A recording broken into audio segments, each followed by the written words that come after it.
And welcome everyone. Thank you so much for joining us this evening, afternoon, or whatever time of day it might be, depending on where you're calling from. I am Noelle, the Executive Director of Bikepacking Roots, and really excited for y'all to join us. We started this new webinar series in partnership with and supported by Ride with GPS. It's called Waypoints, Your Guide to Bikepacking Routes. It'll be a quarterly webinar. We did our first one focused on our Bears Ears route. And most of the webinars will be deep diving into the different routes in our collection, but this is a special webinar we have today. And so I have Kevin and Dylan here from Ride with GPS. And so we're going to all get into some really cool things. Hopefully, you'll learn something new about Ride with GPS and really about how over the past year, we've put all of our routes onto Ride with GPS as the primary way that we share them. They're all free and accessible for everyone. So you'll get to see sort of how our routes are organized there, how you can use them and be up to date with the latest information. So just a few logistics. If you haven't already, you can say hello in the chat. There is a Q&A function. So if you have questions, Kevin will be answering them throughout the webinar. And so easiest to drop them in the Q&A so we make sure we don't miss them. And then we'll hopefully have some time for some Q&A at the end as well. Feel free to chime in with your own comments on what, your tips and tricks with Ride with GPS. Our workshops are always usually really cool with interaction between everybody that's joining us. And then Dylan has already put together a really great follow-up document with resources. So a lot of the things that he's going over today will, you'll get links to those resources so you can follow up in case you missed something or want to dive deeper. So I will just, so I'm the Executive Director of Bikepacking Roots. Probably a lot of y'all are already followers or supporters of us, but in case you're not, we're a national nonprofit dedicated to supporting and growing the bikepacking community. We do that through routes, community, and advocacy. So we create our own long distance and shorter distance all around the country in Canada now routes.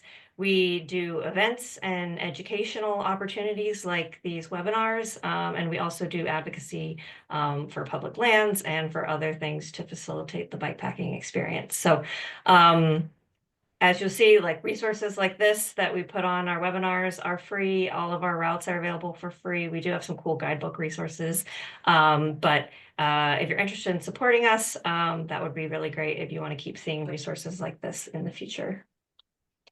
So just to talk, the bulk of this webinar is going to be talking about working in Ride with GPS, but I just wanted to start with like very high level. We do have folks joining us. We asked some questions as you registered. There's people that have a variety of experience with Ride with GPS and just with route planning in general. So there were some folks that were sort of like, how do I start even thinking about planning a route? So just wanted to share a few like qualitative things to think about. Essentially, really it's helpful, thinking about what your goals are when you're creating a route. And these can be objective, focused on like a specific place that you want to ride, a specific, distance that you want to go, or really just kind of like the type of experience that you're looking for.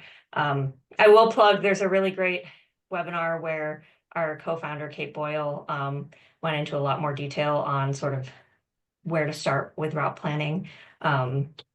We'll share links to all of those. So really big picture, there's two main options for planning a bikepacking trip with a route. You either find a published route to follow, or you start from scratch and create your own route, or often it's a combination of the two. There's many places to find bikepacking routes today, including our website, Bikepacking Roots, through Ride with GPS as well, many others. But so today's webinar is really going to focus on picking one of Bikepacking Roots routes, actually I think two that we'll talk about, and kind of if you want to pick one of our routes but you want to modify it, piece things together, create your own route. We're going to kind of teach some of the tools of Ride with GPS through that lens. So hopefully you'll learn something through that. This again, just like thinking qualitatively, if you're like wanting to go about looking at routes, these are some photos of like on our website, we have very detailed route pages of any of the routes that we publish that have a lot of the information that'll help you kind of know, is this route for me? Thinking about, does the route fit your desired trip length and daily mileage? How technical and physical is it? We have a specific rating scale to try to calibrate that for you. Elevation profile and surface type is really very crucial usually, whether you're looking for something, a paved route, a gravel route, a single track route, that's gonna you want to tailor it to your needs. Then there's the pieces of, how are you looking for, depending on how long your route is, looking for resupply, water sources, camping options. It's always helpful when you find a route wherever you get it from. Again, we have a lot of detail on our routes, doing a little bit of sort of quality reliability screening of like who created this route. Has it been written by folks, or was it just something that someone threw together? So kind of looking at the resources that go along with the route data is important. Yeah, so that's just my very quick overview. As I said, we're really excited to familiarize everyone. We've created as Ride with GPS has created new features. We now have a great organizational page and all of our routes organized by collection that we're going to dive into. So I will go ahead and I'll turn it over to Kevin from Ride with GPS. We work together really closely on all of our organizational account things and all of our routes. And yeah, take it away. Thank you. I'm Kevin, oversee marketing, sales, partnerships, number of things here at Ride with GPS. As Noelle mentioned, been working with her and Bikepacking Roots for a long time now. Super excited to be here today. We've got a long history working with organizations and love partnering with friends on webinars like this. This is why we get up in the morning and do the stuff that we do. I'll be hanging out in the chat room and more importantly, the Q&A box. As Noelle mentioned, we'll be leaving some time at the end for questions, but if you have any questions at any time during the session, whether it's related to something Dylan is showing or something totally unrelated you just want to know more about, drop it in there and I will absolutely get to all of them. And with that, I will hand it over to Dylan, who's going to be your maestro for the show. Hey everybody, Dylan here. I'm a customer success manager over at Ride with GPS, so my primary job is making sure people are comfortable with our service and know how to use it. So in the follow-up resources that y'all will get from this, you'll see that I have a link to some webinars. So if anybody after this is having, trouble planning a route of their own, wants a little bit of assistance on the next upcoming trip they're going to use for their Bikepacking Roots routes, feel free to hit me up and I'll always be happy to help with that stuff along the way. So the way that I have my presentation set up today is sort of starting out by talking about Bikepacking Roots, how to find their awesome partner page, look through the route collections that they have, and ultimately get those routes onto your personal account. I'll also talk a little bit about how to join Bikepacking Roots as a member. It's entirely free to do, and it gives you access to a bunch of really cool, normally paid features for the items in their route library. Then we'll transition into talking more about our web interface, which is really going to go over like editing existing routes. We'll go over a little bit of the basics and we'll build on some of the more advanced tasks, like splicing in different portions of different routes in together. And then lastly, we'll spend a little bit of time talking about the mobile app, navigation, a little bit of route planning and that sort of thing. So without further ado here, let me turn on my screen sharing and let's get started.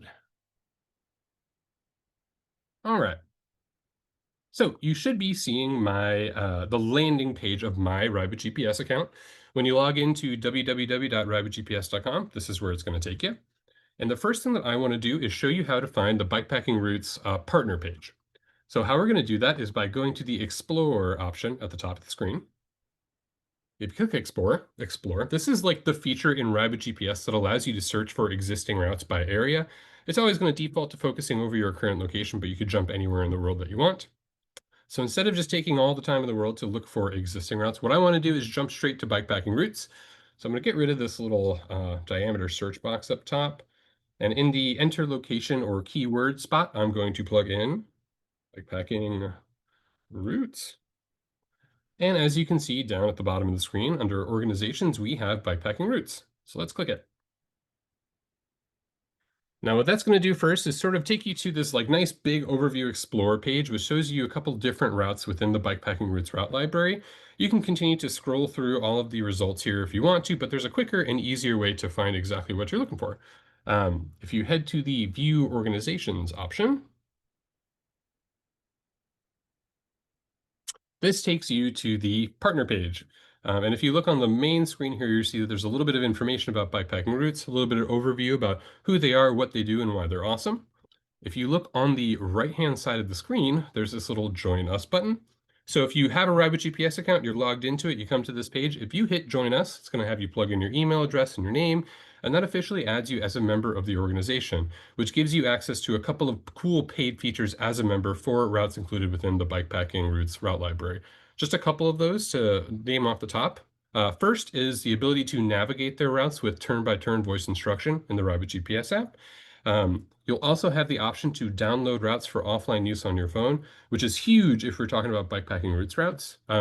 We might talk a little bit more about this later, but what I will tell you right now about offline routes and why they're so amazing is when you download a route for offline use from Bikepacking Roots, it takes it off of our servers, sticks it on your phone, stores it there locally, which means that regardless of your connection to cell network or Wi-Fi, you'll still be able to navigate the route with turn-by-turn directions in the middle of nowhere.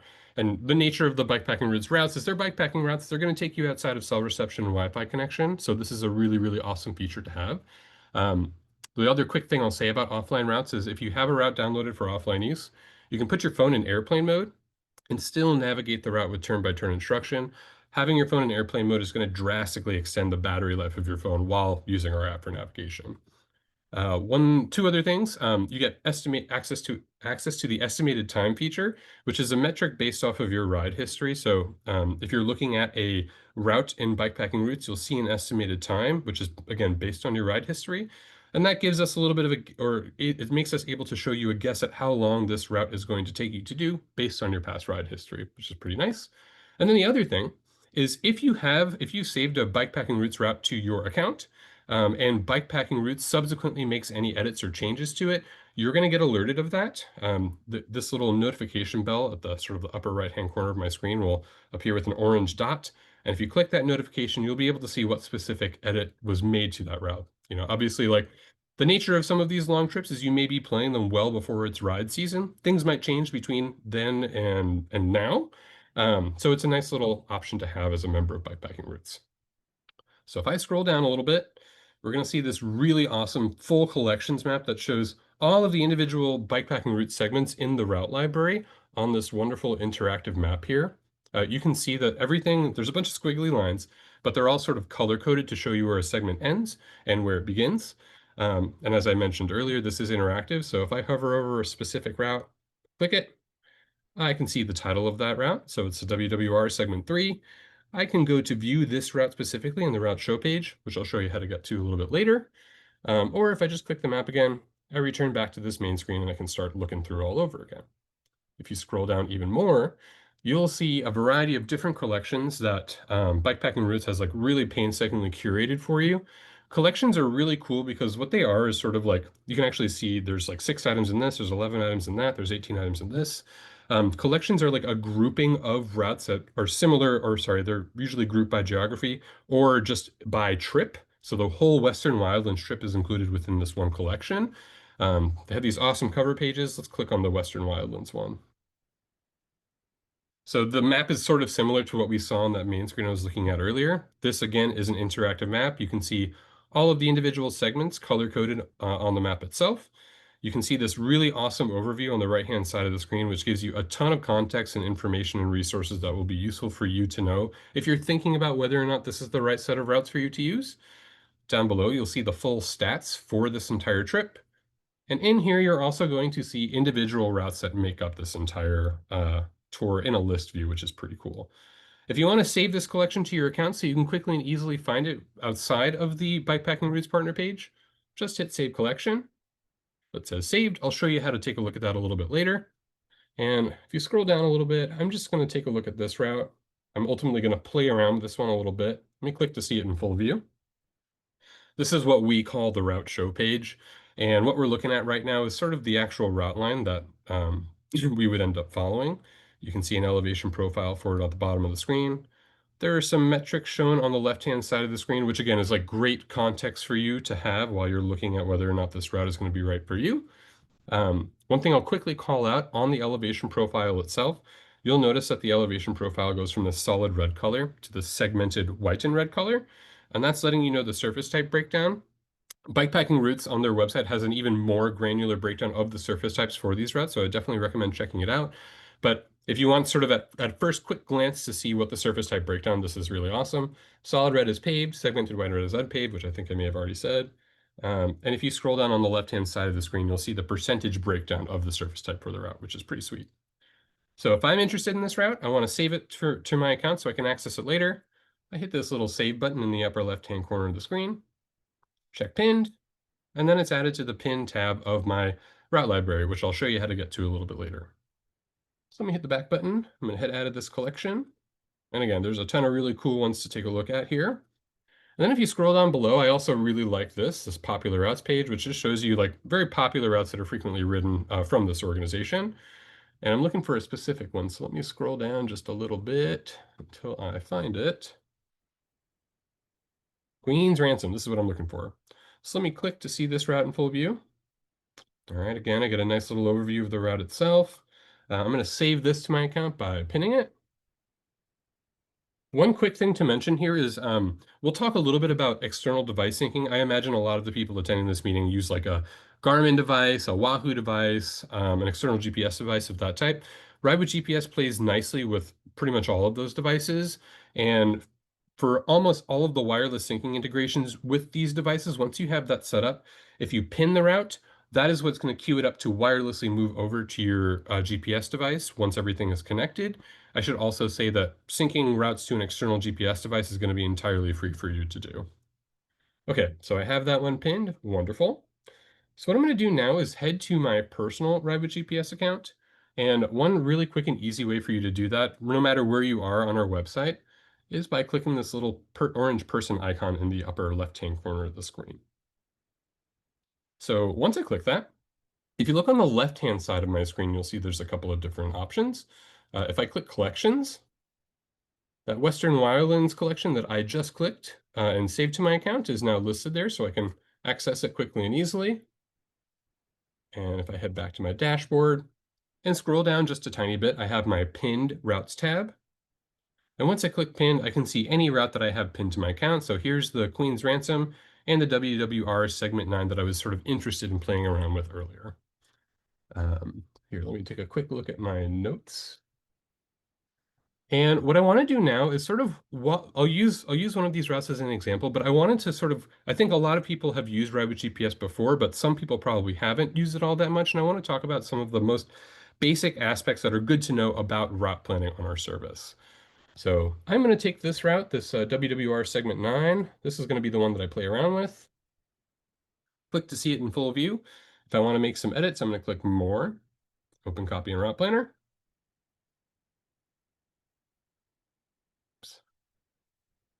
Okay, so now this route is loaded into my route planner where I'm ready to start making changes, edits, and making small changes to make it exactly the way that I want it to be. One thing I'll quickly say is there's a lot of these really awesome point of interest icons that are calling out different services and things that you might need to know about along the route line itself. If you navigate this route in the Ride with GPS app, you're actually going to see these POI icons along the route line and can tap them to reveal the information that's included inside them. When I'm route planning, for the most part, if I'm going to be making changes and edits, I like to have my route line as sort of bare and as clean as possible. And in your settings option within your route planner, that drop-down menu, you'll have the option to customize what you're actually looking at on the screen.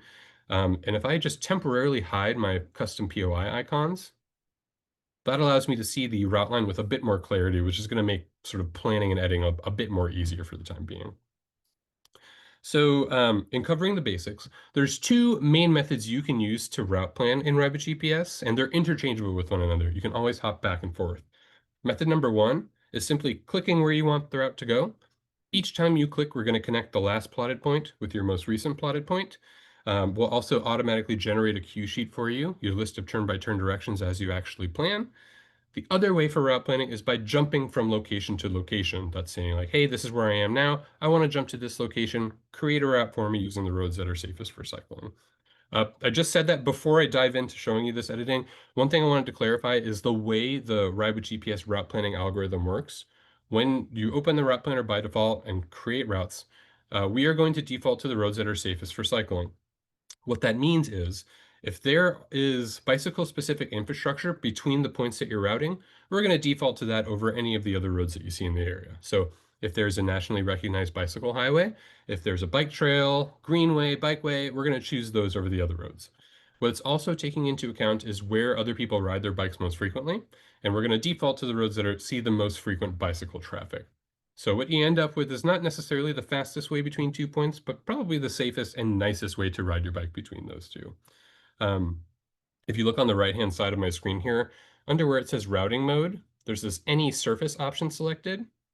If you hit this drop-down menu, you'll see a couple surface type options, and this is a way for you to fine-tune how the route planner is picking roads or trails for you. If you're somebody that wants to stick to paved roads whenever they're available, select paved. If you're someone that wants to seek out unpaved roads whenever they're available, click unpaved. And any surface, the one enabled by default is sort of ambivalent. It'll jump between paved and unpaved based on which ones people are riding their bikes most frequently and which ones it sees as safest. I'm going to leave mine as unpaved for now. Close that down. And let me zoom in nice and close to the end of my existing route. So if you look at the top, this little icon indicates that it is a start icon. And that little blue dot is going to indicate the last plotted point. So this is the end of our existing route. So method number one for route planning is to click along the roads that you want to use. Each time you click, routes created for you as you go, using the roads that are safest for cycling. And again, if I pull down my cue sheet, down below here, all of these cues are being updated automatically as I actually go through and plan. One thing that I want to sort of call out here as being a very important route planning tip or trick to keep in mind is if you watch me plot along here, it is very important that when you click, oops, let me undo. As you click to build your route, you always want to make sure that you click just past intersections in the desired direction of travel, sort of like I'm doing now. If you click in the middle of an intersection, our route planner has a hard time telling which direction you plan on going, and every once in a while that could end up in either a missing or incorrect cue, but clicking just past intersections in the desired direction of travel will make sure everything works exactly the way that you would want it to. One more quick thing before I show you the other method. You may have noticed earlier I hit this little undo button. This is undo, this curved arrow in the upper right. This is redo, curved arrow going forward in the upper right. Out of all of the cool things I show you in the route planner, these are really useful tools. You're going to make mistakes when you route plan. Knowing how to quickly undo that most recent edit is a really useful thing to have in the back of your mind, so make sure that you know that's there. So the other method for route planning is jumping from location to location and letting the route planner take care of some of the hard work for you. So what you can do is in the enter location box in the upper right-hand corner of the screen, plug in your desired destination. So I'm going to plug in Tucson. You can plug in specific addresses. Those work really, really well. You can even plug in like a place name if you know the name of a coffee shop nearby or something like that. Typically, we'll be able to find that. Addresses sort of always work best. Once I select Tucson, Arizona, the route planner sticks a little marker over Tucson and gives me the option to route to here, which I'll select. Okay, so that creates a route from my last plotted point to Tucson, again, using the roads that are safest for cycling. Let's say I want to jump over to Casa Grande. Plug that in. Route planner sticks a marker over that location, route to here. Awesome. So from here, I could continue to click along roads that I want to use to keep creating my route as I go, or I could hop along from location to location. It's entirely up to you and what you want to do there. So real quick, let me save this guy. I'm gonna hit save at the bottom of the screen. And this is the point where you can give your route a title, and this is going to like officially save it to your route library so you can play around with it or navigate it later on. I'm gonna give it a title. I'll call it Dylan Edit. And once I hit save, take just a moment here. Okay, that route is officially saved to my route library, so I can access it later on. I'll take a quick look at it. There it is. I'm going to head back to my main screen. And now I'm going to take a look at that other route that I pinned, the Queen's Ransom. That, open in Route Planner. And so the reason I wanted to pull up this particular route is to show you how to edit an existing route line. I think this is like the first stumbling block that people run into in using Ride with GPS. And there's a whole bunch of different ways that you can make edits. So I'm going to cover sort of the most fundamental method. Ultimately, how we're going to end up changing our route line is by clicking and dragging the route line onto some alternative roads. Let me see if I can find a good example of one that I might want to make. So right now, this route line's heading sort of off to the left, head back up to Queen Creek. Let's say that instead of making this little side trip, I wanted to follow this main road that runs through here all the way up to Queen Creek. So right now, if I click and drag my route line, oh no, all of a sudden the entire route is changing and disappearing. Not what I want to do. Let me hit undo. So I think for the other route, some of you may have noticed that along the route line, there are a whole bunch of these little white dots appearing. Let me add a few just so you can see what I'm referring to. Okay, so you would have noticed these white dots on that last route. These are called control points, and they serve a couple different purposes in Ride with GPS. Each time you click as you're creating a route, a little control point will be added in the location that you clicked to show you specifically where you clicked as you created your route. The other thing control points do is help limit the scope of your edit so you can make very targeted and specific edits to your route line. Let me give you a little example. Someone once described using control points to me as thinking of them like parentheses. If you have two control points on your route line, two parentheses, the only thing that will change when you click and drag your route line is just the portion in between those two parentheses, or two control points. So I'm going to click my control point button tool on the right-hand side of the screen. I'm going to click just before I plan on making this edit. Okay, so just before I plan on leaving my original route, there's my first control point.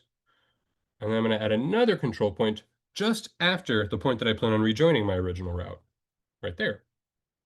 So now when I click and drag that route line, the little gray preview is showing me where the alternative route's going to go. And as you can see here, the only thing that's changing is just the portion between those two control points. Everything else stays exactly the same as it originally did.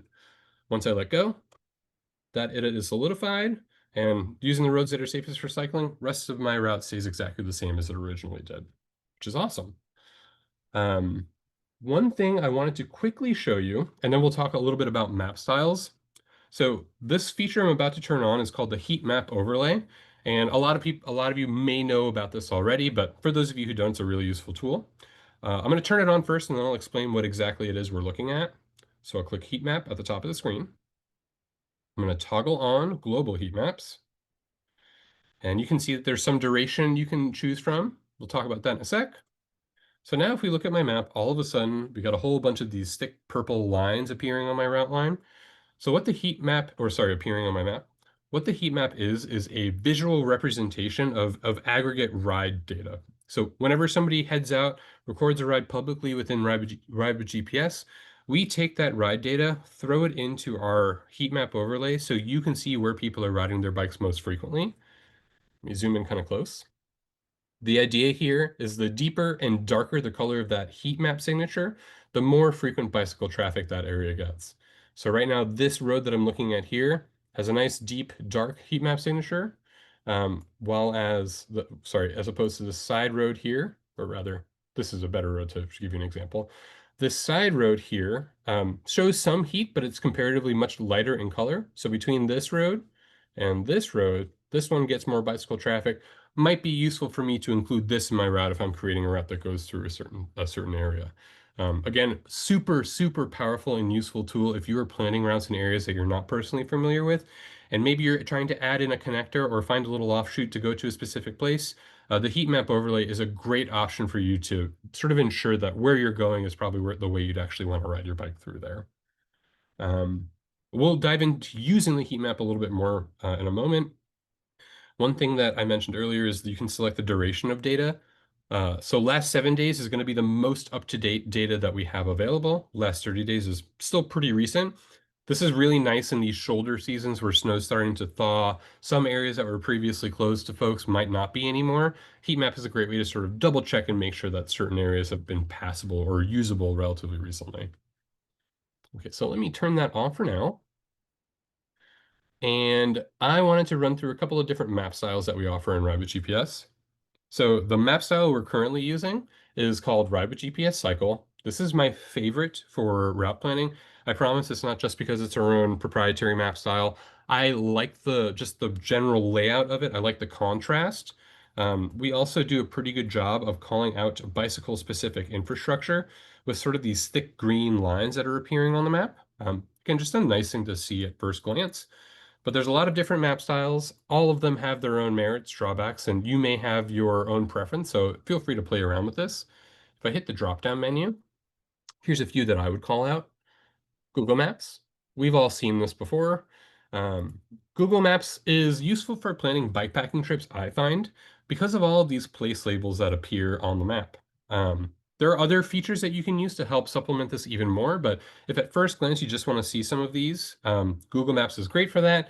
If maybe this KOA, for example, is a place that I would be interested in going, I could potentially call this out with a custom POI, which I'll show you how to do in just a little bit.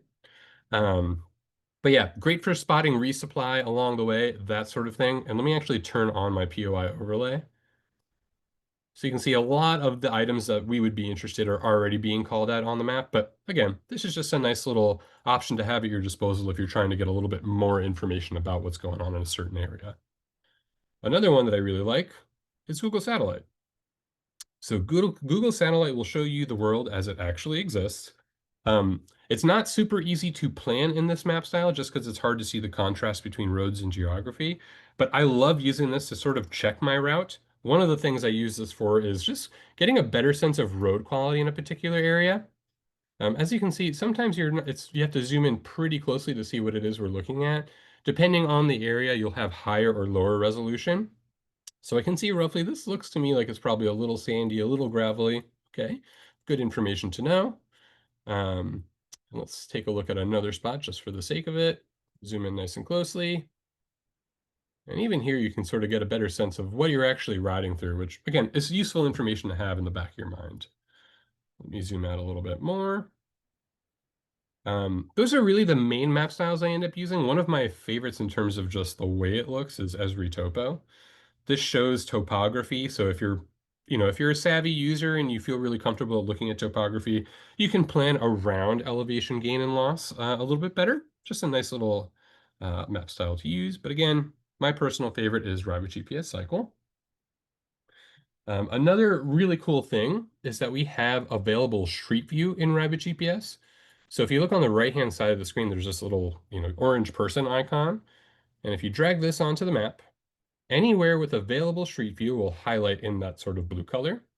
And once you let go, that gives you an up-close view of the specific area that we're looking at, so you can get a better sense of what the world actually appears like before you're in the field riding along. Let me do it in another area here. Right. One other really cool thing about this, let me hit the back button, is if there's available Street View, you can actually right-click and go Show Street View. And again, that gives you a more up-close view of what it actually is that we're looking at. One quick thing to say about Street View is it's not available in all areas. Google used, I think, a fleet of Priuses to take these photos. So if a Prius can't go down a certain road, chances are we may not have available Street View. Even so, it's a really useful feature to have in your back pocket as a route planning tool. Alrighty, take a quick look. One other overlay feature that I wanted to show you is the highlights layer. Right now, I'm going to turn off just the regular point of interest. And if I hit this little layers option, I should also say these layers I'm about to show you are included with a premium subscription. So if I toggle on highlights, what this is are community added points of interest. And similarly to Google Maps, the closer you zoom in, the more you'll end up seeing by area. And just so happens there's a ton of these points of interest already appearing along this existing route line, which is really, really cool. They're sort of dependent by area, but as you can see, there's water sources being called out along this route line, which are, again, these are probably already here added by bikepacking routes, but this is a really useful layer, especially if you're doing bikepacking trips through the desert where water is scarce and you want to make sure that you have every single one of these along your route line as you possibly can. Really, really useful feature. For those of you who might want to do this or who have external GPS devices, if you click on one of these existing POI, I'll use that water cache. One of the options that will pop up here is include at whatever mileage this particular point of interest appears at. And if I click that, you can see that this point of interest is now permanently added to my route line as a waypoint. It actually appears in the elevation profile itself. So one thing to sort of keep in mind is natively points of interest don't wirelessly transfer over to external GPS devices like Garmin or Wahoo. But if you have it added to your route line as a waypoint, and this is something that's not totally officially announced yet, but it's good for y'all to know about. If it's added to your route as a waypoint, it appears on the elevation profile. This point of interest is going to sync to your Garmin device as a a course point, and it'll also be announced if navigating on a Wahoo device. So there's a lot more to this that will be coming out relatively soon, but in the meantime, this is a really useful feature to know about. This highlights layer is something I frequently use when creating bikepacking trips of my own. Okay, so let me turn back on the point of interest overlay. And it's really cool. You can actually see that one's already called out there. And let me turn on Google Maps one more time. And I want to talk about adding points of interest, like your own points of interest to your existing route line here. So let me zoom in nice and close to see some of these local services I might want to call out. So let's say I'm really hungry or potentially really hungry, and I absolutely want to stop at this Angry Crab Shack right here. If I click Custom POI on the right-hand side of the screen, and then click on the map where I want it to be added, that pulls up the point of interest save form. It's always going to default to this generic information icon. But if you click the drop-down menu, there's a ton of different icons you can choose from based on whatever it is you want to call out. I'll choose food. It's going to make you give it a name, Angry Crab Shack. You can add a description. You can link to the website. You can even add photos. It's entirely up to you. Once I hit save, that adds the points of interest to my actual route map itself. If I switch to a different map style, I'll still see that point of interest shown there. Again, if I navigate this in the Rabbit GPS app, I will see that point of interest just on the map itself, not along the route line. So I'll sort of know that it's actually coming up and I have something to pay attention to. One quick thing to say about points of interest. Adding a point of interest to the map is just a visual representation of that item that you've added. It's not going to call it out on your cue sheet. It's also not going to automatically change the route line to head to that specific spot. One really nice little feature you can use to help in addition to adding points of interest on the map is adding a custom queue. A custom queue is pretty much exactly what it sounds like. It's a custom entry to your queue sheet calling out whatever it is that you want to let the rider or yourself know about. So let's say if I'm riding along here, I just want to make sure that I don't forget that there is the Angry Crab Shack off to the right. If I click custom queue on the right-hand side of the screen, click on my route line where I want to add it. That pulls up the custom queue save form. There's a bunch of generic pre-selected queues that you can choose from. I'll say right. The fun thing about custom queues is anything you enter into the notes field will be visually displayed over the top of the screen in Rabbit GPS or an external navigation device. And within Rabbit GPS, this is also what's going to be read aloud to you while you navigate.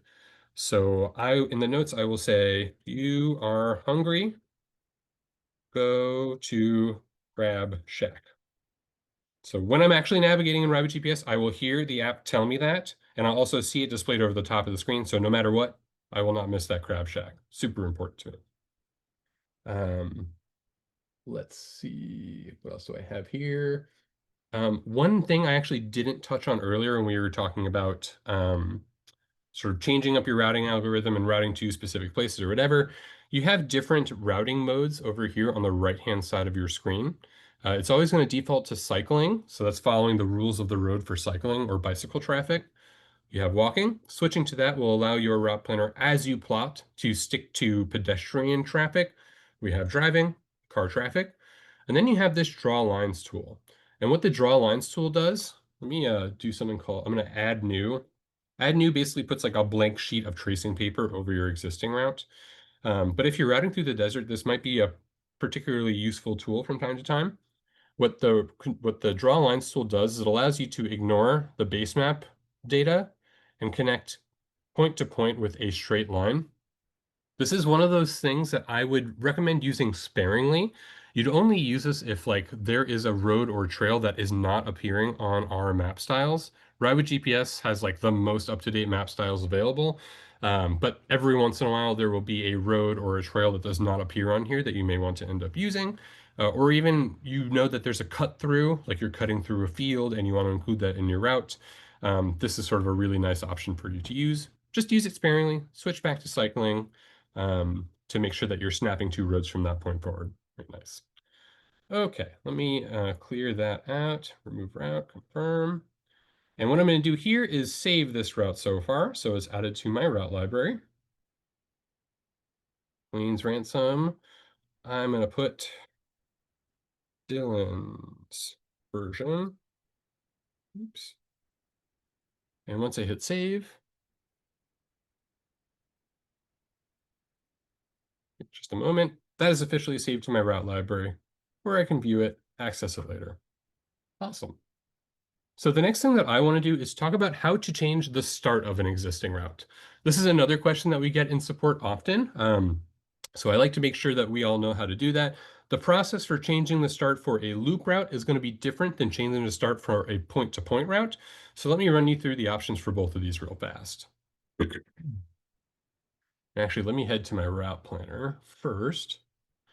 Within the route planner, with Premium, you get access to this import button, which is really handy. If you click import, this is basically like a direct line into your route library, so you can pull existing items into your route planner without actually having to leave it. So I'm going to do this point-to-point route first. Add to planner. Okay, let me find, I didn't zoom over there. Let me find that real fast. There we go. Okay, so here's this existing point-to-point route. Let's say that I want the start for this route to be over in Sholo. So how I'm ultimately going to move this over is by clicking my start icon, dragging it over to Sholo. The thing is though, before I make any edits, what I really want to do is make sure that there's a control point on my route line just after my start. Because again, as we saw before, if I didn't have a control point and I clicked and dragged my start icon over, my whole route is potentially changing. But adding a control point just after the official start makes it so that that locks in the structure of my route a little bit more. There's already a control point here, so that's great. Now if I click my starting icon, drag it all the way over to Sholo, you can see that little gray preview showing me what this new alternative route line is going to look like. And once I let go, that edit is solidified. Rest of my route stays exactly the same, and now I've just changed the start point. The process for changing the endpoint of the route is pretty much exactly the same. If I wanted to make this start over in Gila Bend, I just have to zoom in closely, make sure there's a control point. There is. And drag that over. Now it ends at that new start point. Perfect. Let me hit save. If you're editing an existing route, when you hit save, it's going to give you two options. Overwrite, that's going to replace the previous version with this new up-to-date version. Save as new will save this route in addition to the original route on your account. I'm going to have it overwrite. So I'm going to replace the original with this new version.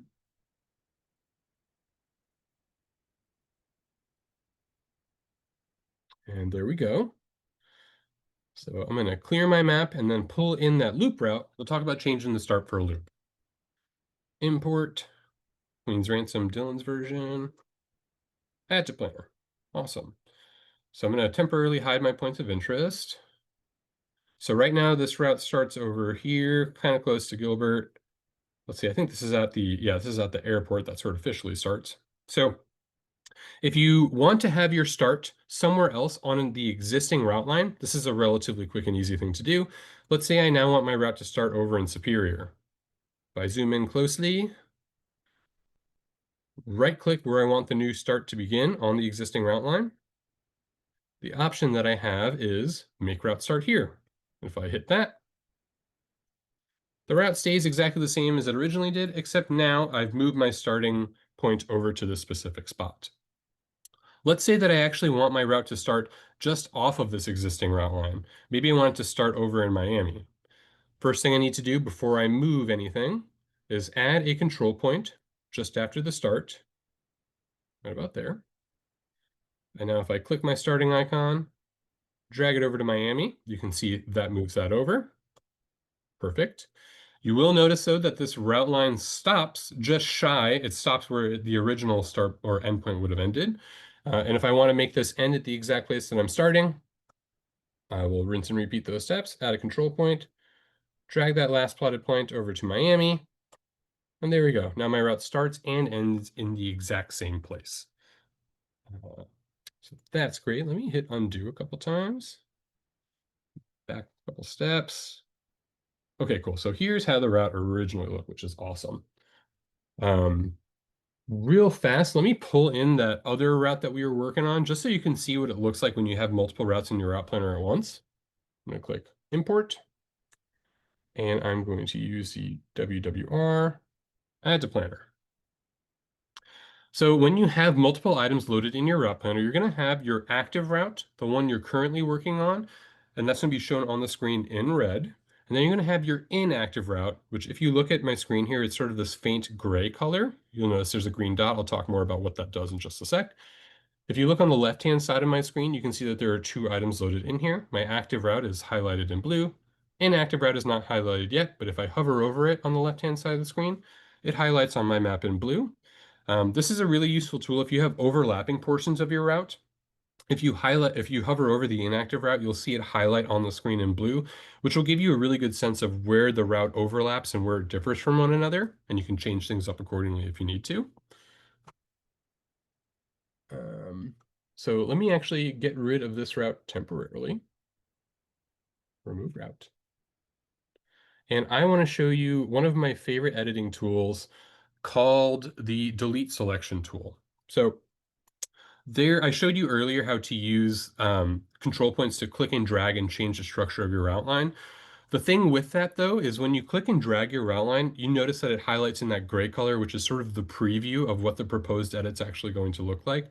And that's our route planning algorithm showing you what it thinks the next best option for connecting those 2 points is going to end up being. There's inevitably going to be moments where you have a very specific idea of what you want your alternative routing to look like. And that's where the delete selection tool becomes super, super useful. It's one of those things that takes a couple tries to get a really good handle on how it functions, but I'm hoping I can clear that up for you and make this process nice and streamlined for you. So I'm sort of proposing to change my route. Oh, roughly, I want to see if I can take it up to globe here and then all the way back down and over. So the part of my route that I want to delete is just this section sort of right through here. And so your elevation profile for your route is interactive. So if I drag my cursor along the elevation profile, that little orange dot moves along as well. And just before I plan on leaving my original route, I'm going to click, hold down, drag my cursor along the elevation profile, and I'm going to purposely highlight just a little bit more than what I plan on changing. Once I let go, we zoom in on this specific route a little bit. The specific portion that I highlighted is shown here in this blue color, and that reveals your selection tools. One of the options is delete selection. So I'm going to click this, and it sort of looks like I just got rid of the entire second portion of my route, but I haven't. Split it into 2 different places. I have my active route, which is everything leading up to the portion I deleted, and then I have my inactive route, which is everything after the section I deleted. This allows me to go back here, hit my add to route button, and start clicking along the roads that I want to use, and ultimately connect them up together once I find a good alternative path. Let me turn on my heat map. Last 30 days, just so I can see some pretty up-to-date data here. Zoom in nice and close. There's some heat on this road. Let me click through there. We keep clicking. Make a pass globe. Let's see down below here. Okay, this looks like a nice road to follow. There's a heat map signature here. All right, great. So whenever you have your route split into multiple different segments, you're going to see this green dot on the screen, And that's ultimately how you're going to join everything back together. Now that I'm close enough to this, to my other portion of my route, hover over that green dot and I click it. Now that route is joined together. Everything else stays exactly the same. The only thing that I've done is added in that little segment in the middle there and joined it back up. In the follow-up email that y'all are going to get, there is a recording that I have in there that demos how this can be done. Again, it takes a couple tries, but once you figure out exactly how it works really, really well for making big edits like this. And again, the key into making sure that it works exactly the way that you want it to is by making sure that when you make your selection in the elevation profile, you start highlighting just before you plan on leaving the original route and highlight just a little bit past where you plan on rejoining it. That makes sure there's no overlap and everything connects nice and easily. Okay, so the next thing I want to do, sort of a grand finale style thing, I want to connect these two routes that I've been working on together. Let me import that existing route. I'm going to hit import, WWR segment 9 by Dylan, add to planner. Okay, so now I have my original route. This is the main one that I'm going to end up starting and ending at. But now I have the other routes shown on the screen here, pulled in, and if I hover over it, you can see what I was talking about earlier with how they overlap with one another. So the first thing that I want to do is get rid of some of this existing route because I'm not actually going to want to take it all. I'm not actually going to want to start away all the way up from show low. So the first thing I'm going to do is click, drag along the elevation profile to get rid of that first segment, delete selection. Okay, that looks pretty good. And let me hit my original route. I'm going to have to get rid of a little bit of this so I don't have too many overlapping segments. Move my cursor along the elevation profile just before I plan on leaving. Click and drag to highlight and get rid of that. Yeah, I'll say I'm going to remove about that much so far. Delete selection.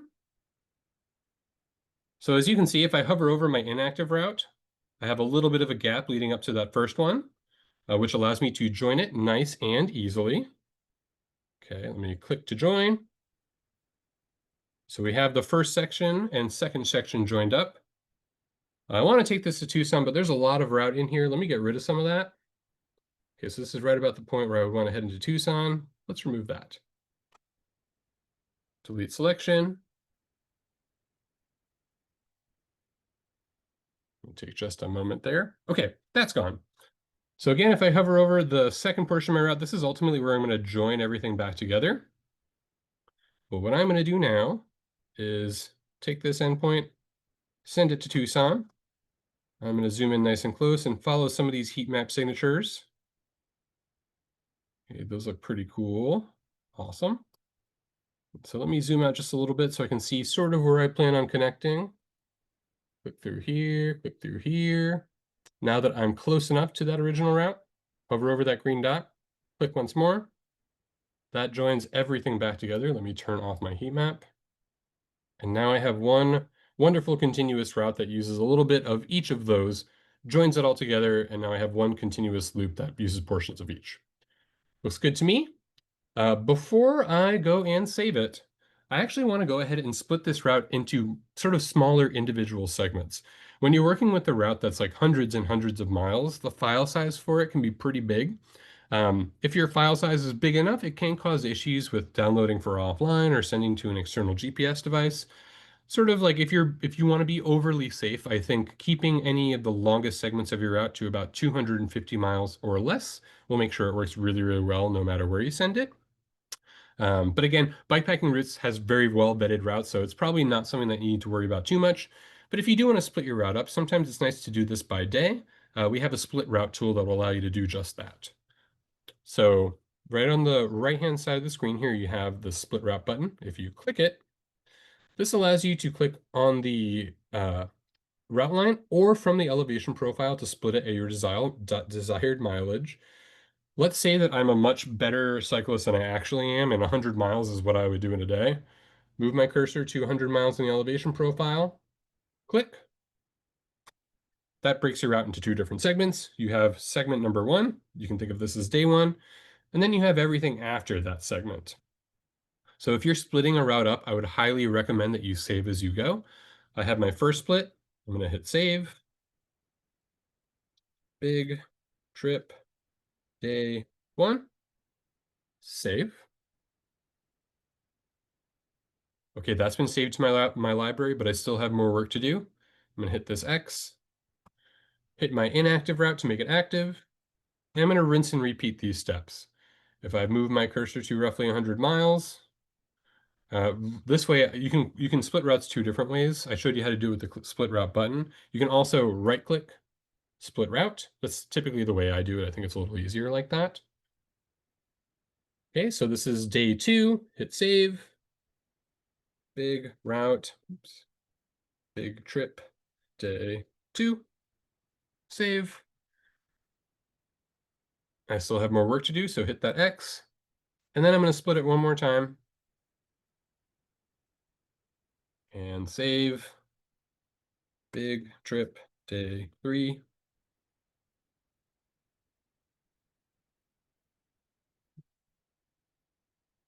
And lastly, big trip day 4.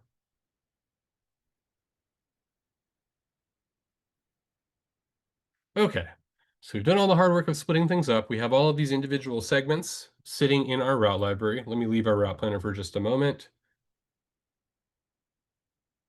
And on my home screen, you can see all of my recent activity, these 4 different routes that I created. If you want to organize them, similarly to how Bikepacking Roots does, you can create a collection of your own. It's really easy to do. You just click Collections over on the left-hand side of the screen. At the top, you're going to hit New Collection. You're going to give it a title, Big Trip 2025. You can give it an overview. You can give it a cover image if you want to. You can select visibility. I'll hit save. From here, you have this handy little import routes and activities button. You can select all of the individual routes that make up your trip, add to collection. Let me hit refresh real fast. So now you can see that nice interactive route map that you have here. All of the individual routes that make up the whole trip are shown down below. And this is also going to appear in my app. I don't need to do anything extra. Alrighty, so that's sort of like, I know I've thrown a ton of information at you. That's like sort of the quick and dirty on editing existing routes, changing things up on the web. Let me stop my share for just a quick second, and I'm going to switch to showing my phone instead. But before I really dive into the app, one thing I wanted to say and to have all of you keep in mind, your phone screen is relatively small. So while you have access to the mobile route planner in your mobile app, your ability to plan and edit routes in broad strokes is limited just because you have a tiny screen to work with. Which is why I suggest like really detailed route planning and editing tasks are best done on the website. Your accounts in the app and the website are linked together, so anything you do in one place will be available in the other. For more on-the-fly routing tasks, like, hey, I need to head from where I am right now to this restaurant, that's like a perfect example of where the mobile route planner in the app really, really shines and works particularly well. So keep that in your mind there. And let me queue up my screen sharing from my phone, and we'll talk a little bit about using the Ride with GPS app here.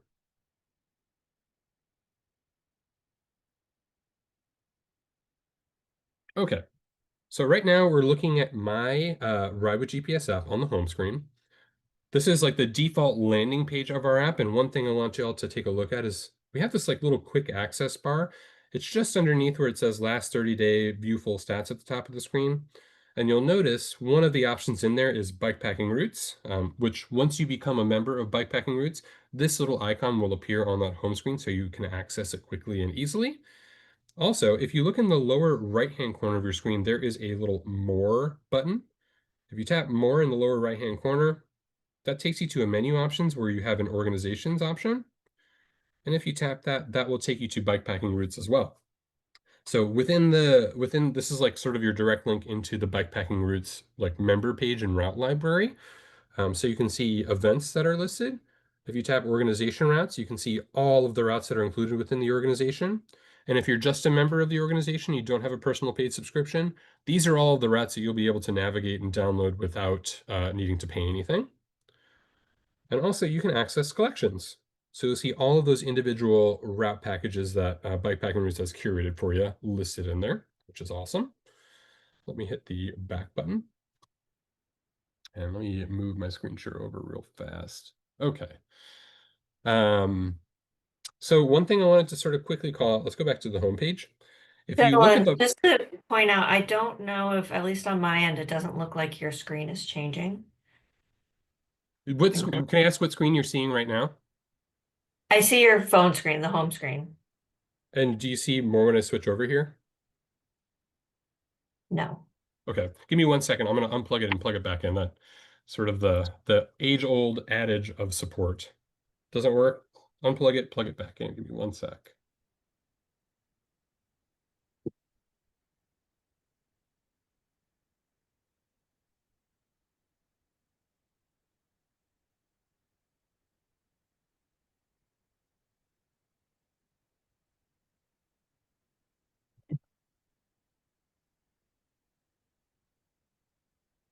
Okay, let me share it over one more time. Okay, how's this looking now? Are you able to see me popping back and forth? Yeah. Okay, perfect. It must have just gotten stuck for a moment. So yeah, I'll quickly recap that. If you need to head to, if you don't see, for whatever reason, if you're a member of multiple different organizations and you don't see just the Bikepacking Roots option, you can also access your organizations by hitting more in the lower right-hand corner of the screen, organizations, and that's what's going to show you all of the specific organization stuff. You have events, organization routes, full route library, and collections, which are the individual collections that Bikepacking Roots has made for you. Okay. So one thing I wanted to quickly talk about is how to access routes that you've like pinned to your account or saved that you've made in the route planner yourself. If you look at the lower portion of my screen, there's a little library icon. And if you tap that, that takes you into your route library. If you look at the very, very, very top of my screen where it goes from sort of that white color to black, you'll see that there are 4 different tabs listed. You have your rides, which are recordings of your activity. You have routes, and routes are going to be plans for a ride. Routes are going to have cue sheets and therefore will give you turn-by-turn voice instruction, that sort of thing. You'll have your pinned routes. And as you can see here, all of the routes that I previously pinned to my account when we were playing around on the website are all available in the pin tab here. So like if you have a route that you like from the website, you want to send it to the app, pinning it is a great way to make sure that happens quick and easy. And then you have your offline tab. And your offline tab is going to contain all the routes that you have downloaded to your phone for offline use. So if you see them in this tab, that means you'll be able to navigate them. If you don't have connection to the outside world, no cell phone network, no Wi-Fi connection, all that sort of stuff. If I have a route that I like and I want to download it for offline use, tap the route to see it in full view, hit save at the bottom of the screen, and then tap where it says download for offline. It'll say, hey, it's downloading. Hit the back button, go to the offline tab, and in here you can see this route currently downloading to my phone for offline use. Once that progress bar disappears, you're good to go. That route's on your phone. You can navigate it in the middle of nowhere. Awesome. So let me head back to my routes tab here. And what I want to do is just run you through a really quick once over on navigation. Let me stop my screen share for just a very quick second and queue up a good route to use. Second.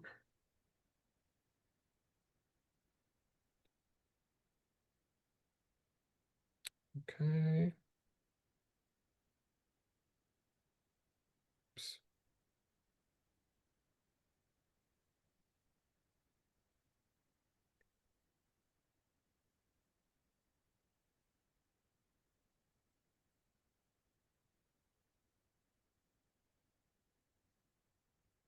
Okay, thanks for bearing with me there. Let me show this back over. Okay, so now what we're seeing on the screen is a route that actually starts at my current location. I did this just to give you like a better sense of practically how navigation will work when you start it. If I tap the navigate option in the lower left-hand corner of the screen, that takes me into the navigation screen. One thing I'll say is when you're navigating a route, you're simultaneously recording your activity. And at the end of the day of riding, you'll be able to finish and save that recording so you have it in your Ride with GPS account for your records. So if we're looking at my screen here, you'll notice a couple different things. My little blue dot, that's my current location in relation to the route line. That blue route line is the route line that I'm going to end up following. At the top of my screen, you can see the first cue, the first direction that's being displayed. It says turn right onto Southeast 52nd Avenue. if I was riding along right now and had my headphones not plugged in, you would hear this being announced to me as well as I actually go along. And my blue dot would be moving along the blue route line as I ride. Behind me, a red line is going to be forming, showing me where I've been. And ahead of me will be blue, showing me where I've not yet gone. So you'll sort of always know where you're at, what you're doing. And if I zoom out enough, the maps for these are all interactive. So you can zoom out really far, you can zoom in really closely. I like to do this sometimes just to see like the route in its entirety before I start riding it. One thing I want to mention very quickly before I get too much further along is if you navigate a route in Ride with GPS, you do not need to navigate the route at the designated start point.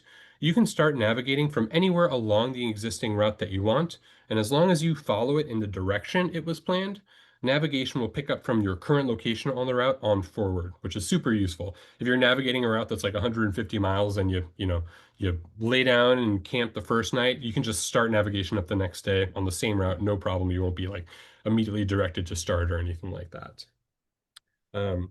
Towards the bottom of my screen, you'll see different metrics shown. These metrics are entirely customizable. You can make them whatever you want them to be. If you see where it says moving pace in the lower left-hand corner, if I didn't want to see that, if I don't care about moving pace and I'd rather see something else, if I long press that, you get a list of all of the available metrics you can choose from in Ride with GPS. Let me choose distance to nearest queue. And now you can see that instead of that original metric, it's now showing next queue instead, which is pretty useful. Another really cool feature is if you look at the very sort of at the bottom of my screen, just to the left of that orange pause button, there's an elevation option. And if you tap elevation, I'm going to expand that elevation profile just a bit. It's hard to see, but if you look in the lower left-hand corner, you'll see my little blue dot on the elevation profile. So that's my location in relation to the rest of the route in real time. If I was moving along, that little blue dot would be moving along as well. And if you tap once more, you'll enable the elevation scrubber, which allows you to get more information on a particular segment along the existing route line while you ride. So the specific spot that I've moved my cursor to is 4.2 miles in. It's at 216 feet of elevation. It's at a minus 3% grade. And that last number that we're looking at is the estimated time between where I currently am and to get to that specific point. So if I'm gonna ride to that specific point, it'll take me about 17 minutes and 52 seconds. Again, a really nice feature to know that exists in your back pocket. I've said this before, Kevin's heard me say it, but being able to interact with your elevation profile like that is like a blessing and a curse. It's wonderful to be able to get that information, but if you've been grinding all day long just to see that you still have a lot left to go, it can be a little bit tough. But again, knowing that it's there is super useful, so I wanted to make sure we're all aware of that. And let me take a quick look at my notes to make sure I'm not skipping over something important. Okay, so that's like a really general quick once over on navigation. One other cool thing that I wanted to show you, and this is like a way that you can sort of reroute without having to stop what you're doing and open things up in the mobile route planner, is let's say I wanted to go to Mount Tabor, which is sort of in the middle of my existing route. If I take my finger and I long press on Mount Tabor, our app creates a route from your current location to the spot that you long pressed on using the roads that are safest for cycling, which is super nice to have. Once I hit update navigation, okay, that is now the route that I'm riding on. And then one last thing is in the lower left-hand corner of my screen, there is a sort of a white circle with stacked squares, kind of looks like a graduation cap. If I tap that, this shows you all of the available overlays and map styles that you can choose from in the app.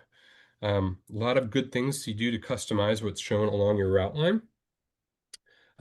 One really cool thing about this is, so heat maps can be turned on, and I'll select 7 days and done. And now the heat map overlay appears on the actual navigation map as I go. This can be a really nice thing to have turned on, just in case you do sort of plan on changing anything up on the fly. You can follow other people's heat map signatures to find your way through. I've certainly done that from time to time. And then down below here, right in the very middle is that orange pause button, which is how we're going to finish our ride. If you want to finish the ride, tap and hold that down. You're going to tap finish ride. And I would highly recommend that you finish and save your recordings at end of each day of riding. That way you don't have like a ride recording sitting in the background, taking up your battery and giving you like course alerts and that sort of thing. You can give it a name. Description, title. Right now it's defaulting to 0 lat, 0 long, just because I haven't actually ridden. But normally if you had been riding all day, you'd see your little recording line on the route map. So if you wanted to save this to your route library permanently, hit save. Since I don't care about this, it's just a little practice. I scroll down a little bit to reveal the delete option. Okay. And then what I wanted to show you here is what happens if you start navigation, but you are off of a planned route. This sort of covers two different things, like how to navigate to the start of an existing route, and we'll be able to show you what off-course alerts actually look like. So let me cue this up real fast. I'm going to hit navigate. So I am nowhere near the start of this existing route. And when I tap that, a couple of different things pop up. If you look at the top of my screen, you'll see an off-course alert. You'll also hear an off-course alert if you're riding and you leave your planned route for any reason. You'll know it when you hear it, I promise. This off-course alert will pop up. Underneath where it says off-course, there's a little orange sentence that says tap to route back to course. And if you tap that, our app is going to create a route with turn-by-turn directions that takes you back to the nearest point of your route. Might have you backtrack a little bit. The idea is we want to get you from where you are to where you need to go as quickly and as safely as possible. And then once you hop on your original route, start navigating it in the direction as planned. Those original prompts will pick up from that point forward. The ability to tap to route back to course is only available if you have connection to cell network or Wi-Fi. If you are offline and you go off course, you'll still hear the off course alert, but instead of seeing the option to route back to course, you're going to see a direction and heading back to the nearest point of your existing route. So you'll still be able to be alerted if you're off course and find your way back to your planned route if needed. Down below, let's say I was just off the start of my existing route line. Maybe I was starting at a campsite that's like, a mile or two away. If I tap navigation for that route, I will see the option to route to start. That will give me turn-by-turn directions from my current location to the start point, the official start point of that original route. Route to nearest point will take you from where you currently are to the nearest point along your route line. And start off course just allows you to record your ride until you get to that original route. And once you pop on there and start following it, navigation will pick up from that point on forward. Let me hit cancel here and end my ride recording. Okay. Awesome. So let me take a quick little look at my notes real quick to make sure I'm not forgetting anything. Oh, so let's talk about route planning. I did not talk about this yet. So let me find an existing route that I have in here. Let's see, I'll use my big trip day 1. So if you have an existing route and you want to open it up in your route planner for editing, in the lower right-hand corner of the screen is a plan button. And if you hit plan, that takes the existing route, loads it up in your route planner.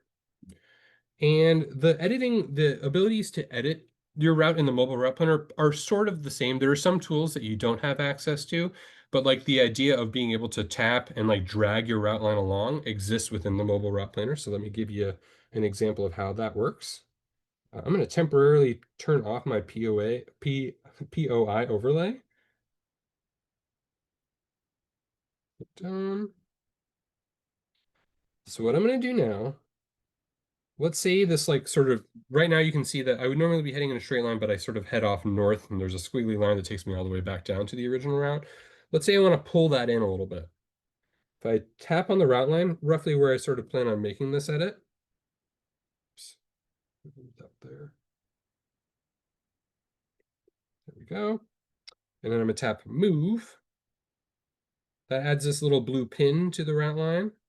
And if I move it over onto some alternative roads, okay, I get a little preview of what it's going to look like. Let's move it down here. Okay. And let's say that looks good enough. I tap confirm.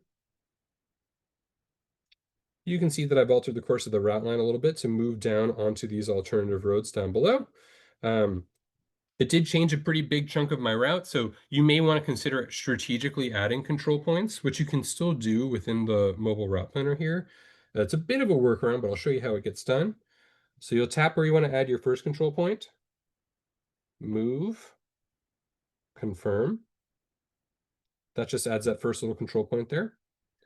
Then you'll tap just after where you plan on rejoining your original route, move, confirm. Now if I tap in the middle of that route line where I really plan on making that edit, move, drag that blue pin on some alternative roads. Okay, that looks much closer to what I had in mind, confirm. And now that route line moves over a little bit for you. There's a couple of other quick route editing tools that I'll show you about. In the upper right-hand corner of the screen, just to the right of that search bar, there's this white circle with sort of segmented dashed lines.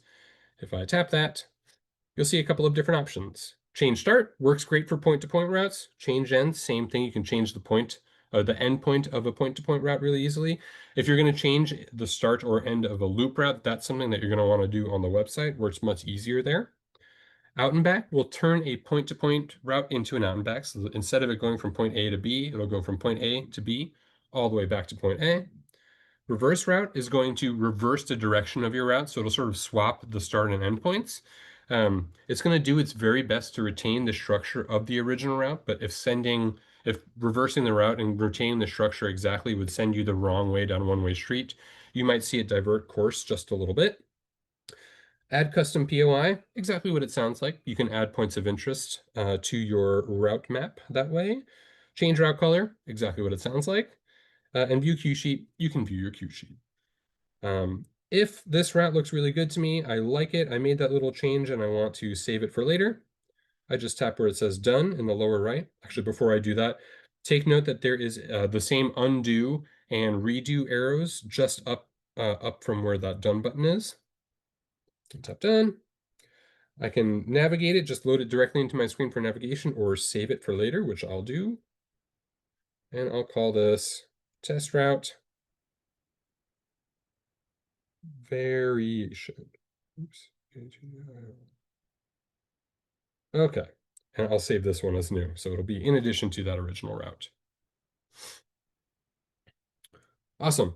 Okay, so that's a lot of information. That's a pretty quick once over on how the mobile route planner works and really how navigation and that sort of thing functions in our app in general. Let me stop my share here.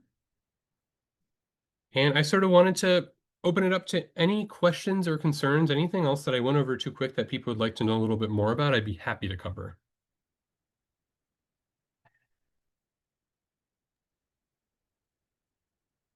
I think maybe the best would be to just drop them in the chat or the Q&A slot.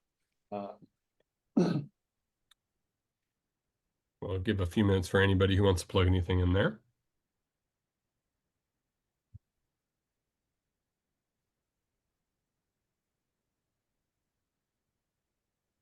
Awesome. Thanks, Keith. Appreciate it. Thank you.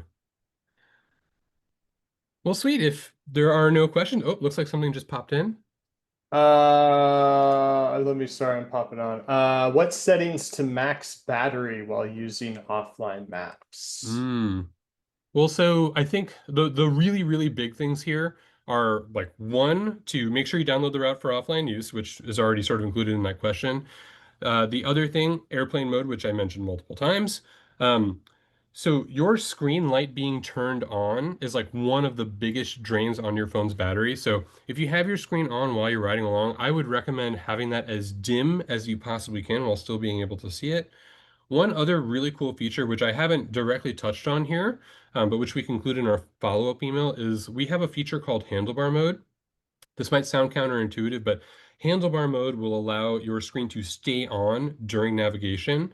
But if you have handlebar mode enabled and you manually turn your screen off by hitting the button on the right-hand side of your screen will wake to display cues as you're approaching them, and then turn itself off after you've reached it. That way, it's sort of limiting the amount of time that your screen is turned on and therefore extending the battery life of your phone. One last thing I'll mention about this, that we have like a battery saving tips article that we can include in the follow-up. But if you disable Bluetooth on your phone, which like I like to listen to music or podcasts or whatever as I ride along, so maybe that might not work for you, but Bluetooth uses a little bit more juice than not having it turned on. So that's another option that you could consider. And I'll throw out a couple more little tips. Like when the phone screen's off, we'll wake the screen to produce a cue on top of the screen. So you'll still get a visual notification as well as an audio notification of cues. And we also have a series of audio notifications for cues to try and help you keep your screen off. So as you approach a turn, we'll tell you, beep, beep, beep, turn right onto First Street. And if your next turn is more than a quarter mile away, then we'll say in 8 miles, turn left. So that lets you know that you don't have to worry about anything for 8 miles. You're going to be on that road for 8 miles. There's nothing coming up for 8 miles. You can keep the screen off. You can keep your head up. Pretty lot of thought and effort went into how the cues operate in the app.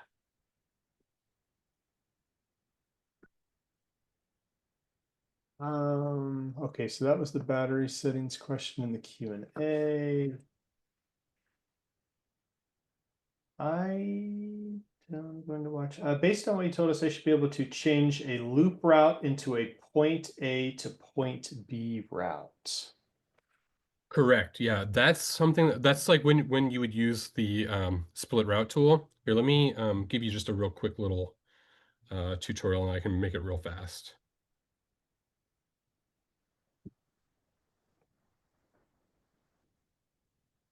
Okay, so here's that loop route that I was working on earlier. I'm gonna open this in the route planner. So let's say right now this route is heading, what is it, clockwise. Let's say I wanted to split this like almost directly in half. So I move my cursor to right in the middle here, roughly in the middle. Right click, split route. So now I have 2 portions of this loop route. I have this first portion, which takes me from the original start to about halfway in. That's my first point-to-point route. And then underneath there, this is my second one. This is a point-to-point route. If I save these both separately from one another, they'll appear in my route library as 2 separate point-to-point routes. So it's relatively quick and easy if you have a loop route and you just want to isolate particular segments and use it that way. Another thing you could do is use the delete selection tool to just get rid of what you don't want. So let's say I only wanted to head to here, didn't want to do anything else. Click and drag along the elevation profile, delete selection, and there you have your point-to-point route again.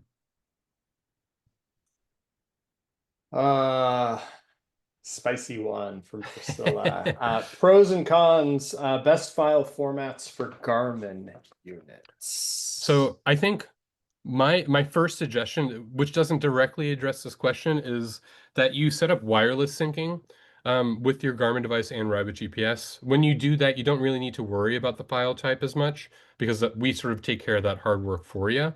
And additionally, if you include routes or if you include like points of interest, just as an example, as waypoints on your route line in Rabbit GPS, and you wirelessly sync that route over to your Garmin, those points of interest, your route line, all of those turn-by-turn directions will make it over to your Garmin device, and the waypoints will be called out as course points on the Garmin. So wireless syncing would be my first suggestion. Definitely set that up.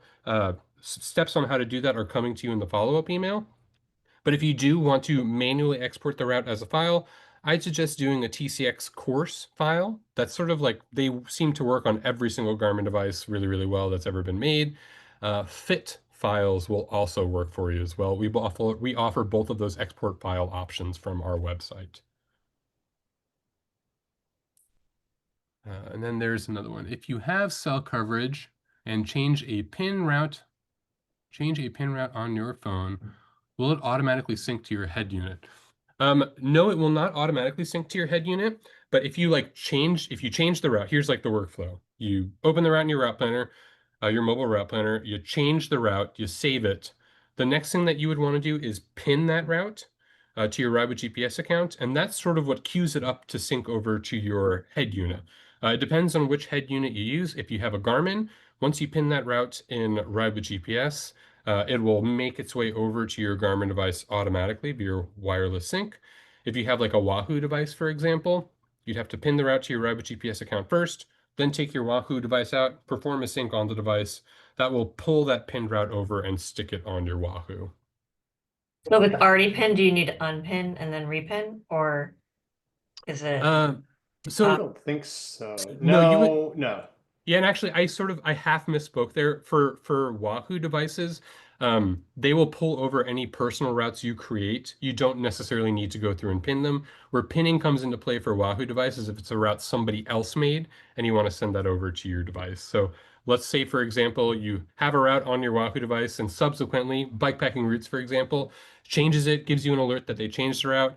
If you unpin that route, pin it again, sync your device, that'll make sure that it goes over to your Wahoo as the nice updated version.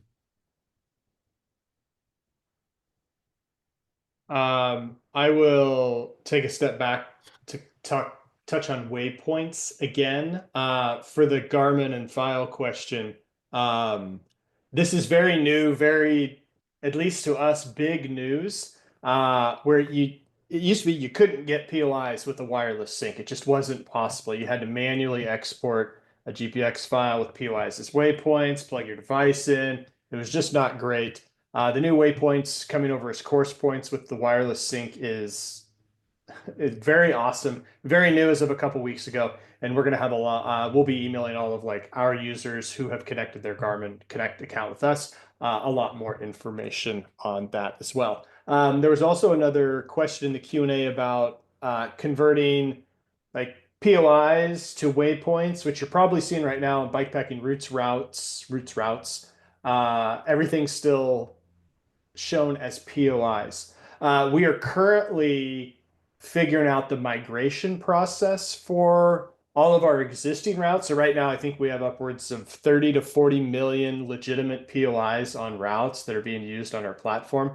And we're figuring out what the migration process for that will be like. But very hopefully soon, bikepacking routes routes. If POIs are fall in this, in a qualified zone around the route, they'll automatically be converted to waypoints on the route. And then when members of Bikepacking Roots organization account or whoever go to use those, they will be waypoints, not POIs. So they will be attached to the route. They'll show up in the cue sheet. They'll function like navigation. They'll get all the benefits of being waypoints. So one question popped up in the chat. It's a really good one that I wanted to sort of touch on real fast. The question is, do I need to be using both the phone with the app and also have my Garmin head unit on at the same time? No, you absolutely don't have to. You can decide to navigate just the route on your Garmin device or just the route on your Ride with GPS device or both at the same time, but it is not a requirement that you have both running at the exact same time. One thing I'll quickly say about this, from my own experience bikepacking, my preferred setup, like when I head out the door, I have I use a Wahoo unit primarily, but I have my Wahoo mounted to my handlebars. That's like my primary navigation device for the most part. But I like to concurrently navigate the same route in my Ride with GPS app, downloaded for offline and airplane mode. The reason why I like to do this is because like even on the nicest, newest GPS devices, the readouts for those are like they're kind of still a little bit low fidelity. And the ability, like the interactive ability you have with the map on a Garmin or external GPS device is limited just a little bit. What you have on your phone, though, with the Rabbit GPS app is very interactive and very, you can zoom in really close, you can zoom out very far. There's a lot of information on there. So I sort of will pull the Rabbit GPS app out as needed just to sort of double check stuff. I also like to rely on the verbal directions from Rabbit GPS, which you don't get from an external GPS device like a Wahoo or a Garmin unit. The last little thing I'll say about this is really just more of a safety consideration. I always have the routes downloaded for offline use in my Rabbit GPS app, in addition to bringing along my external GPS device, my Wahoo or whatever. The reason why is like if you forget to fully charge your Wahoo, you always have your phone to pick up the slack if something dies in the middle of nowhere. I can't tell you how many times I've done that. I've crashed with my Wahoo on and it's broken, so I pulled out my phone to pick up the slack and get me home. So as like a safety issue, or a safety consideration, I think it's a nice thing to bring both and maybe nav on both, but you absolutely do not have to. Good idea to always have at least two forms of navigation. Yeah, at I've least learned that too before I finally got a GPS unit and was running out of battery. Yeah, totally. Awesome. Well, we're about at time. Anything else y'all want to mention, or I'll just do a little closeout here for us? It just in the follow-up email, we'll have all the information, links to support, info at our support team is the best in the biz. There'll be links for webinars, if you want to book a one-on-one with Dylan coming up to prep for an adventure or whatever, we are always and happily available to help. Thank you. Yeah, thank you so much, Dylan. Yeah, we're really excited to have all of our routes now, Ride with GPS being the primary way that we share them. Our co-founder Kurt and I, we spent a lot of time sort of thinking through this process. We used to share everything as GPX files for our signature routes when people purchased our guidebooks, and we switched over this way. Like, one of the key features is, so the latest available version, like, we do keep our routes up to date over time, is always easily accessible, and we decided to make them all public and free. So I think that save function will be really important, as Dylan said, if you are going to ride one of our routes. If we make any like meaningful updates, we'll make sure to like hit the button to alert people of that. Yeah, and for, as we talked through, I think the collections are really the best way to look through our routes. We've tried on all of our signature routes to have good linkage back and forth between our site and Ride with GPS. So if you're on a signature route on Ride with GPS, there's links to the webpage on our site where there's a whole bunch more information about the route. There's links to buy a guidebook if, we have 4 routes that have guidebooks available. And then all of our community routes are also organized in a collection on our account. Those all currently sit, for the most part at least, on the individual route creators account. Those are the sort of shorter routes that we're building out with a group of route stewards from around the country, but we have organized those all there. Those don't necessarily link back to our route pages, but you can get more information if you come across a community route. Through our collection, you can find more information about it on our website. So yeah, thank you so much for joining. Hope this was useful. I think hopefully everyone learned at least a few new tricks. There's so much coming. It's been really cool to work with Ride with GPS because they really are very busy innovating and just making things better for the experience and taking feedback. So yeah, thanks everyone, and we'll follow up as soon as we can with the there'll be the recording and these follow-up materials for everyone. Have a Thanks for great stopping night. by, everybody. Thank Bye, you. everybody. Cheers.